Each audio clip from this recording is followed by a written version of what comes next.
So ನಮ್ಮ ಜಾತಿ ಗಣತಿಯನ್ನ ಮಾಡ್ತಾ ಇರೋ ಶಿಕ್ಷಕರಿಗೆ ಪ್ರಾಪರ್ ಆಗಿ ಟ್ರೈನಿಂಗ್ ಅನ್ನ ಕೊಟ್ಟಿದ್ರ? ಖಂಡಿತ ಇಲ್ಲ. ಈ ಜಾತಿ ಗಣತಿ ಸಲುವಾಗಿ ಒಂದಲ್ಲ ಎರಡಲ್ಲ 3 ಅಪ್ಲಿಕೇಶನ್ ಅನ್ನ ನಮ್ಮ ಸರ್ಕಾರ ಮಾಡಿತ್ತು. ಅದು ಎಷ್ಟೊತ್ತು ಉಸಿರಾಡುತ್ತೆ ಅನ್ನೋ ಗ್ಯಾರಂಟಿನೇ ಇಲ್ಲ. ಒಂದೊಂದ್ಸಲ ಸರ್ವರ್ ಡೌನ್ ಆದ್ರೆ 2-3 ತಾಸು ಹೋಗೋದು. ಹಾಗೆ ಪೃಥ ಅಂತ ಒಂದು ಆಪ್ ಅನ್ನ ಕೊಟ್ಟಿದ್ರು. ಆ ಆಪ್ ಅಲ್ಲಿ ಈಗ ನಿಯುಕ್ತಿಗೊಂಡಿರೋ ಒಬ್ರು ಟೀಚರ್ ಇರ್ತಾರಲ್ಲ, ಅವ್ರದ್ದು ID ಹಾಕಿದ್ರೆ ಇನ್ನು ಯಾವೆಲ್ಲ ಮನೆಯನ್ನ ನೀವು ಮುಗಿಸಬೇಕು ಅಂತ ಅಲ್ಲಿ ಲೊಕೇಶನ್ಗಳು ಬರ್ತವೆ. UHID ಅಂತ ಸಿಗುತ್ತೆ.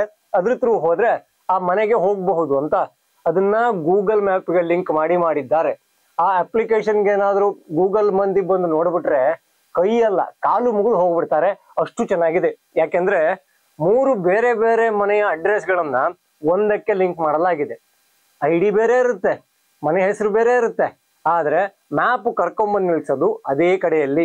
ಸಾಕಷ್ಟು ಕಡೆ ಏನಾಗಿದೆ ಗೊತ್ತಾ, ಬಚ್ಚಲ ಮನೆಯ ಲೊಕೇಶನ್ ತೋರಿಸಿದೆ.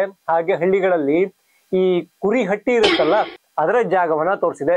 ಅದಕ್ಕೆ ಉದಾಹರಣೆ ನಾನೇ ಇದ್ದೀನಿ, ನನ್ನ ಕಣ್ಣಾರ ನೋಡಿದ್ದೀನಿ.